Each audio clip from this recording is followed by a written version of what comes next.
Assalamualaikum warahmatullahi wabarakatuh. Pada video yang kedua ini saya akan menyampaikan sebuah materi yaitu tentang percepatan bisnis online dengan menggunakan Facebook. Ada dua metode jualan dengan Facebook. Yang pertama adalah dengan cara gratis. Ini biasa kita kenal dengan menggunakan Facebook profile. Dan ini tentunya punya keterbatasan, yaitu kita hanya bisa menambah teman hingga maksimal 5.000 orang saja. Berbeda dengan menggunakan grup ataupun fanpage, kita bisa menjaring pertemanan tanpa batas. Terus kemudian yang selanjutnya adalah dengan cara berbayar atau dengan FB Ads atau iklan Facebook. Nah, ini ciri-cirinya adalah tampil di halaman beranda kita dan ada tulisan bersponsor. Bisa di kolom kanan juga, bisa tampil di halaman beranda kita atau di newsfeed. Nah, ini bisa kita optimalkan dengan menggunakan fanpage. Terus kemudian apa saja kelemahan dan kelebihan dengan cara gratis ataupun cara berbayar? Yang pertama adalah cara gratis, kita dituntut untuk bisa bekerja keras, untuk bisa mempromosikan ya di berbagai forum, di berbagai grup. Jika kita memasarkan produk herbal, misalkan herbal untuk menyubur kandungan, maka kita bisa melakukan promosi di berbagai grup yang ada kaitannya dengan pembahasan masalah kewanitaan. Kemudian kita yang bekerja untuk uang, ya, karena dengan cara gratis maka kita yang terforsir, baik itu waktunya, tenaganya, bahkan biaya. Karena gratis ternyata justru menyita banyak biaya. Bisa jadi untuk langganan internet jauh lebih banyak, kemudian bisa jadi justru mengkonsumsi listrik yang lebih banyak, atau barangkali karena kita lupa waktu, terlalu lama lembur, terlalu banyak lembur dan lain sebagainya, terlalu capek, maka bisa jadi kita jatuh sakit dan justru keluar banyak biaya. Kemudian kita dituntut untuk bisa mengejar orderan, ya, karena dengan cara gratisan tersebut. Dan biasanya penghasilan terbatas dan biasanya jualan tanpa etika, yaitu melakukan tag, spamming, dan numpang lapak di lapak orang lain. Ini adalah salah satu contoh gambar. Ada seorang yang berjualan kamera dengan cara gratisan, kemudian dia melakukan tag kepada teman-teman yang sudah menjadi pertemanan di Facebooknya. Lain halnya dengan cara berbayar atau FB Ads, maka dia sudah melakukan kerja cerdas. Bukan dia yang bekerja untuk uang, tetapi uang yang bekerja untuk kita. Artinya dengan menggunakan fasilitas pembayaran FB Ads atau bisa juga dengan melakukan pembayaran via jasa. Banyak sekali jika kita ketik di Google jasa pembayaran iklan FB Facebook, maka akan banyak sekali jasa yang bertebaran. Nah, ini adalah merupakan suatu kerja cerdas dan kita yang mempekerjakan uang. Artinya uanglah yang bekerja dan pada akhirnya akan mendatangkan konsumen secara otomatis. Kemudian selanjutnya adalah sistem bekerja untuk kita. Nah, ini nantinya ketika kita sudah mulai kebanjiran order karena ada sistem yang bekerja, yaitu kita anggap bahwa Facebook itu adalah sebagai karyawan marketing kita. Nah, sehingga nantinya itu sudah dianggap sebagai sebuah sistem yang bekerja untuk kita, dan nantinya kita cukup merekrut satu admin yang khusus menangani customer service. Jadi kita sudah tidak perlu untuk merekrut orang yang bekerja di dalam bidang marketing. Kemudian biasanya hasilnya optimal, tergantung budget, ya, tergantung budget yang kita anggarkan. Biasanya kalau kita bisa beriklan sendiri maka biasanya per hari, atau jika kita menggunakan jasa minimal biasanya 3 hari. Kemudian tergantung pemilihan produk. Pemilihan produk ini bisa kita pilih tergantung besarnya margin profit yang didapatkan. Biasanya selisih antara harga agen dan harga konsumen. Bisa kita pilih produk yang mempunyai keuntungan yang kecil, atau bisa juga kita pilih produk yang mempunyai keuntungan yang besar. Kalau standar saya, keuntungan yang kecil biasanya keuntungannya di bawah 50.000, ya. Walaupun sebetulnya banyak produk yang margin keuntungannya selisih antara harga agen dan harga konsumen di atas Rp100.000. Nah, tentunya ini adalah pemilihan tergantung kriteria kita sendiri. Kemudian selanjutnya tergantung dengan ads image atau gambar yang kita gunakan untuk beriklan. Kalau bisa, saya sarankan gunakanlah gambar-gambar yang memancing perhatian orang, yang unik, yang lucu, yang membuat penasaran. Dan ini secara otomatis akan mendatangkan banyak konsumen. Kemudian tergantung dari ads copy-nya, atau biasa kita kenal dengan copywriting. Ya, ini adalah strategi penulisan iklan yang sebetulnya artikelnya banyak bertebaran di Google, bisa kita cari. Dan ini akan sangat mempengaruhi penjualan. Kemudian tergantung manajemen karyawan. Saran saya, rekrutlah karyawan yang hanya lulusan SMP SMA saja, tidak perlu lulusan pendidikan yang tinggi, S1 misalkan. Kita bisa membuka lowongan pekerjaan dengan memberikan kesempatan bagi mereka yang tidak bisa melanjutkan ke jenjang kuliah. Kemudian tergantung teknik closing. Ini juga banyak artikel bertebaran di Google, banyak sekali teknik-teknik closing untuk meningkatkan penjualan. Selanjutnya, bagaimana teknik mengoptimalkan profit? Yang pertama adalah dengan mengkombinasikan Facebook profile, fanpage, dan grup. Ini nantinya akan kita bahas satu persatu. Kemudian selanjutnya adalah beralih kuadran. Ini biasa kita kenal dengan cash flow kuadran. Kemudian gunakan faktor tambah secukupnya dan faktor kali sebanyak mungkin. Ciptakan sistem bisnis yang adil. Mari kita bahas satu persatu. Kombinasikan Facebook, fanpage, dan grup. Ini adalah salah satu contoh Facebook yang bisa kita gunakan untuk berjualan. Kita cukup update status yang berkaitan dengan produk kita, tapi jangan selalu update status yang berkaitan dengan jualan. Kombinasikan dengan status-status yang lain yang bermanfaat, misalkan tausiah, kata-kata motivasi, muhasabah, dan lain sebagainya, sehingga teman-teman kita tidak bosan melihat status-status yang kita buat. Dan ini merupakan salah satu contoh grup yang bisa kita kelola untuk kita manfaatkan untuk berjualan. Kita juga bisa memanfaatkan jasa untuk melakukan invite, ya, melakukan invite orang untuk dimasukkan ke dalam grup kita. Kemudian ini adalah salah satu fanpage yang bisa kita gunakan untuk promosi. Ini juga kita bisa optimalkan dengan cara berbayar. Kita bisa manfaatkan jasa iklan FB Ads yang banyak bertebaran di Google. Kemudian, cara meningkatkan profit selanjutnya adalah dengan cash flow kuadran dengan beralih kuadran. Jika kita tidak memiliki modal untuk beriklan, kita bisa mulai dengan bekerja di sebuah perusahaan. Saat itulah posisi kita adalah seorang employee atau seorang pekerja. Kita bekerja, kemudian kita tekan pengeluaran kita, kemudian kita tabung, dan kita targetkan kapan kita akan keluar dari perusahaan. Selanjutnya, kemudian kita targetkan kapan kita memiliki dan membangun sebuah bisnis. Misalkan kita dari tabungan yang sudah kita tabung sekian lama, kita mempunyai tabungan 10 juta misalkan. Kemudian ciptakan aset. Ya, ciptakan aset, misalkan kita membuka sebuah bisnis laundry misalkan. Nah, lalu gunakan uang tersebut untuk membuka bisnis laundry dengan untuk membeli peralatannya. Atau barangkali yang cukup relevan di dalam dunia internet marketing, bisa jadi kita membuka jasa percetakan. Ya, jasa percetakan tentunya tidak butuh banyak modal. Asetnya adalah aset komputer. Ya, kita membeli komputer atau kita membeli BlackBerry misalkan. Nah, ini merupakan sebuah aset yang bisa kita optimalkan. Nah, kemudian kita belajar membangun bisnis dengan memulai mempelajari teknik marketing, kemudian mulai dengan mempekerjakan diri sendiri.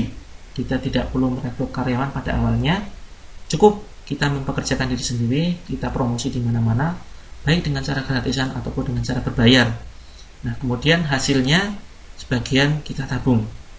Nah, suatu saat kita sudah mulai kebanjiran order, maka saat inilah kita bisa putuskan untuk merekrut satu karyawan, dan saat inilah kita menjadi seorang business owner atau pemilik bisnis. Rekrut karyawan, kemudian tingkatkan omset dengan mulai menambah fanpage, kemudian buka cabang, dan perbaiki manajemen. Kemudian langkah terakhir adalah sebagai investor. Ketika kita memiliki tabungan yang semakin menumpuk, maka investasikan di bisnis lain. Misalkan contoh sederhana adalah kita bisa mempertimbangkan untuk berinvestasi emas, kemudian investasi properti, dan setelah itu barulah kita nikmati hasilnya. Kemudian cara meningkatkan penghasilan dengan faktor tambah dan faktor kali. Nah, ini ada dua faktor. Yang pertama prinsipnya adalah gunakan faktor tambah secukupnya dan optimalkan faktor kali sebanyak-banyaknya. Apa itu faktor tambah? Ini bisa kita ambil sebuah contoh, misalkan Anda membuka sebuah toko online dan menjual tas khusus untuk wanita. Anda bekerja online mulai Senin sampai Sabtu, sedangkan Ahad libur, hari Minggu libur, dari pukul 8 sampai pukul 5 sore. Keuntungan per buah sebesar Rp50.000 dan tiap bulan Anda bisa menjual rata-rata 80 buah. Sehingga dalam sebulan Anda mendapatkan keuntungan sebesar Rp4 juta. Nah, tetapi kemudian Anda ingin segera membeli rumah, mobil, dan naik haji. Lalu untuk meningkatkan penghasilan, Anda menggunakan strategi faktor tambah, yaitu menambah jam kerja setiap hari dari jam 8 sampai jam 9. Ya, tadinya Anda hanya buka dari jam 8 sampai jam 5, tetapi ini ditambah dari jam 8 sampai jam 9 malam. Sehingga ada peningkatan sebesar Rp3 juta. Nah, dari sini total penghasilan satu bulan adalah Rp4 juta ditambah Rp3 juta. 4 juta ini adalah jam kerja normal, kemudian jam lemburnya adalah sebesar Rp3 juta. Total Anda mendapatkan Rp7 juta. Apa saja yang bisa ditambah? Yang bisa ditambah adalah jam kerja kita atau tenaga kita. Walaupun Anda mempunyai sebuah karyawan atau mungkin katakanlah 10 orang karyawan, jika Anda hanya menambah karyawan di satu lokasi saja, maka itu masih tergolong faktor tambah. Kemudian tempat usaha, walaupun Anda memperluas kantor Anda seluas-luasnya, jika Anda hanya memperluas dari satu lokasi saja, maka itu tetap dikategorikan sebagai faktor tambah. Hambatan utama faktor tambah adalah pertama, keterbatasan waktu, tempat, tenaga, dan biaya. Kemudian dituntut harus selalu bekerja, risiko gagal tinggi, sulit diajarkan, dan sulit menciptakan sistem otomatis. Karena kita dituntut untuk selalu bisa menambah jam kerja, kemudian lokasi, ataupun karyawan. Walaupun karyawan Anda 100 orang, jika Anda hanya mempekerjakan dari satu lokasi saja, maka itu masih dikategorikan sebagai faktor tambah. Kemudian yang kedua adalah faktor kali. Suatu saat Anda mempunyai ide membuka pendaftaran reseller dari toko online Anda, dan ternyata dalam waktu singkat Anda mempunyai 10 reseller yang masing-masing memberikan keuntungan rata-rata Rp2 juta tiap bulannya. Ini adalah salah satu contoh. Anda memiliki 10 orang reseller. Ada beberapa teori faktor kali. Katakanlah dari 10 tersebut hanya 8 reseller saja yang aktif, dan misalkan masing-masing reseller memberikan keuntungan kepada Anda rata-rata sebesar Rp2 juta, maka passive income yang Anda dapatkan adalah Rp2 juta dikalikan 8 cabang atau 8 reseller, hasilnya adalah Rp16 juta. Ini biasa kita terapkan, ya, apapun produknya biasanya akan ada reseller, dan biasanya untuk menjadi reseller ada syarat pengambilan minimal produk. Nah, di sini total penghasilan adalah 16 juta, ya, ditambahkan dengan 7 juta.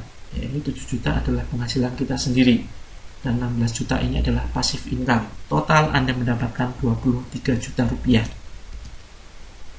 Kemudian kekuatan faktor kali yang pertama adalah hasil berlipat di dalam satu waktu, tergantung banyaknya cabang atau reseller. Lebih efektif mengelola tenaga, waktu, biaya, dan tempat. Kemudian apapun bisnisnya bisa dikembangkan dengan faktor kali. Semakin bagus suatu produk, biasanya semakin banyak reseller yang berminat menjual atau memasarkan. Reseller atau agen merupakan bagian dan nyawa dari faktor kali. Semakin banyak reseller, biasanya semakin tinggi penghasilan kita. Dan semakin kita mahir menduplikasikan skill menjual kita kepada reseller, maka penghasilan kita semakin tinggi. Nah, ini ada satu prinsip yang berbeda dengan prinsip matematika. Jika di dalam matematika 1 kali 1000 itu adalah sama dengan 1000 kali 1, tetapi berbeda dengan prinsip bisnis online. 1 kali 1000 tidak sama dengan 1000 kali 1. Anda lebih baik mempunyai 1000 orang reseller pemula yang gaptek, tetapi masing-masing dari mereka bisa memasarkan 1 produk per bulannya, daripada Anda memiliki 1 orang master reseller yang dia sendirian bisa memasarkan 1000 produk dalam 1 bulan. Kenapa?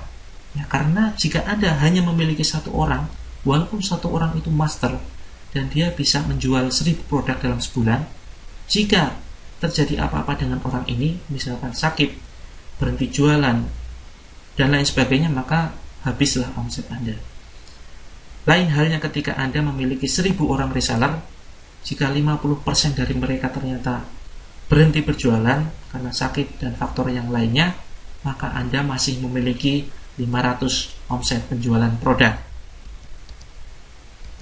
Kekurangan faktor kali yang pertama adalah sulit dipraktekkan. Tentunya butuh panduan praktisi atau mentor. Kemudian biasanya modal besar jika sistem online dan konvensional. Sulit sekali mengontrol reseller, ya, barangkali dari mereka ada yang melakukan kecurangan harga dan lain sebagainya. Kemudian risiko tinggi, rugi, karyawan, tidak amanah dan kesalahan manajemen. Kemudian sulit menerapkan sistem reseller, kapitalisme yang bermodal besar yang berkuasa. Nah, ini akan kita bahas selanjutnya. Kenapa faktor kali sangat penting? Karena ada satu prinsip. Keahlian yang tidak terduplikasi adalah kegagalan di masa depan. Seahli dan sepintar apapun Anda dalam dunia internet marketing, jika Anda tidak bisa menduplikasikan keahlian atau skill Anda, maka penghasilan Anda sangat terbatas. Bisa jadi semakin lama omset Anda akan semakin turun. Sebagus apapun istilah bisnis Anda, entah itu Anda sebagai seorang affiliate marketer di Amazon, eBay, Clickbank, AdSense, dan lain sebagainya, tetap pada intinya adalah sebuah pemasaran, baik berupa barang atau jasa. Dan jika Anda masih bekerja sendirian, maka di masa depan bisa jadi suatu saat ketika Anda berhenti bekerja, penghasilan Anda ikut berhenti. Ini artinya Anda bisa gagal total. Misalkan ini ada sebuah contoh kasus jika saat ini Anda sudah berprofesi sebagai seorang reseller atau affiliate marketer. Anda menjual sebuah produk dari perusahaan yang harganya ditetapkan Rp200.000. Kemudian Anda menjadi agen yang pertama kali bergabung misalkan. Kemudian karena modal Anda terbatas, maka Anda hanya dikenakan diskon Rp50.000 dan Anda mendapatkan harga Rp150.000. Kemudian Anda menjual kepada konsumen dengan prinsip Anda sendiri. Anda tidak perlu mengambil untung banyak-banyak, yang penting laris, yang penting perputaran modalnya cepat. Anda cukup menjual Rp170.000 dan kemudian konsumen ini ternyata merasakan produk yang Anda jual ternyata bagus dan dia berminat juga menjadi seorang reseller. Maka konsumen ini suatu saat menjadi agen 2, agen dari Anda. Karena Anda memahami betul faktor kali, maka Anda mendaftarkan dia sebagai reseller Anda. Kemudian mau tidak mau Anda menaikkan harganya menjadi Rp160.000. Anda mengambil keuntungan Rp10.000 saja. Tetapi sekali mengambil produk atau stok produk, agen 2 ini mungkin stok sekitar 100 produk. Walaupun Anda hanya mendapatkan sedikit keuntungan dari reseller Anda, tetapi mereka mendapatkan syarat minimal pengambilan 100 produk misalkan. Nah, ini tetap saja Anda mendapatkan hasil keuntungan yang optimal dari reseller. Nah, suatu saat agen 2 ini juga memasarkan kepada konsumen. Dia kemudian menetapkan harganya juga memiliki prinsip yang sama dengan Anda. Dia tidak ingin untung terlalu banyak, yang penting laris, yang penting lancar. Kemudian dia menjual dengan harga Rp180.000. Nah, kemudian dari proses menjual ini ada hukum rata-rata. Ketika dia berhasil menjual kepada 100 orang konsumen misalkan, ada salah satu dari mereka yang juga ingin menjual lagi produknya karena merasakan produknya sangat bagus.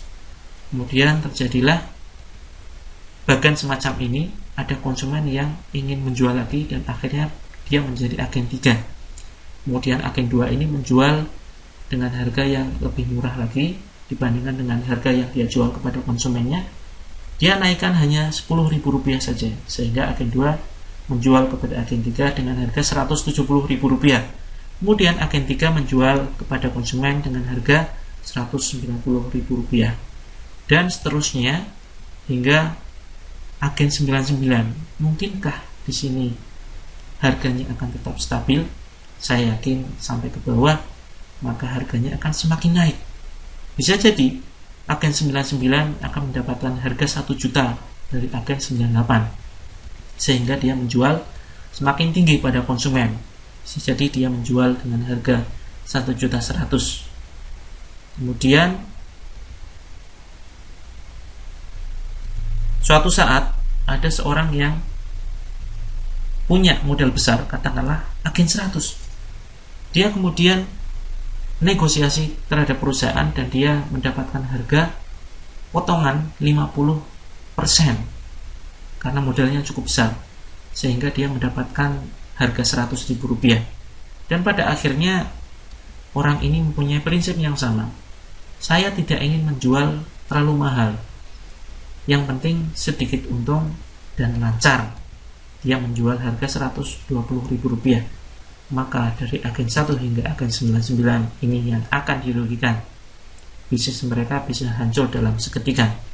Ini adalah suatu fakta yang sering terjadi di dalam sebuah bisnis, dan ini dianggap biasa. Oleh karena itu marilah kita renungkan, ya, sampai kapan kita mau jualan, mau sampai kapan mencari uang, mau sampai kapan kita memiliki sifat duniawi. Kita tahu bahwa harta kita tidak akan pernah dibawa mati. Jangan sampai kita mati-matian mencari harta yang sifatnya hanya sementara. Kemudian sampai kapan Anda harus terus mencari produk berkualitas? Apakah Anda yakin omset penjualan Anda akan terus stabil, bahkan naik? Karena semakin banyaknya pesaing produk Anda dan produk Anda tidak lagi booming, hanya musiman saja. Apakah sistem bisnis Anda sudah memenuhi syarat keadilan? Apakah sistem bisnis Anda aman dari sistem kapitalisme, di mana hanya orang yang bermodal besar saja yang bisa menguasai pasar? Apakah Anda yakin karyawan Anda akan loyal? Manajemen usaha Anda sudah teruji baik dan Anda tidak khawatir dengan risiko kerugian? Karena bisa jadi ketika karyawan kita sudah mengetahui trik bisnisnya, mereka bisa jadi akan mendirikan usaha yang sama atau mungkin berbeda, hanya mengambil ilmunya saja. Jika mereka hanya sekedar mendirikan usaha sendiri, itu tidak masalah, justru akan menambah pundi-pundi amal pahala kita. Tetapi yang merugikan ketika mereka kemudian resign, kemudian mendirikan usaha yang sama dan mengambil seluruh data customer kita. Ini yang berbahaya, yang perlu kita antisipasi dari awal. Dan yang terakhir, apakah Anda sudah berjualan secara jujur dan amanah?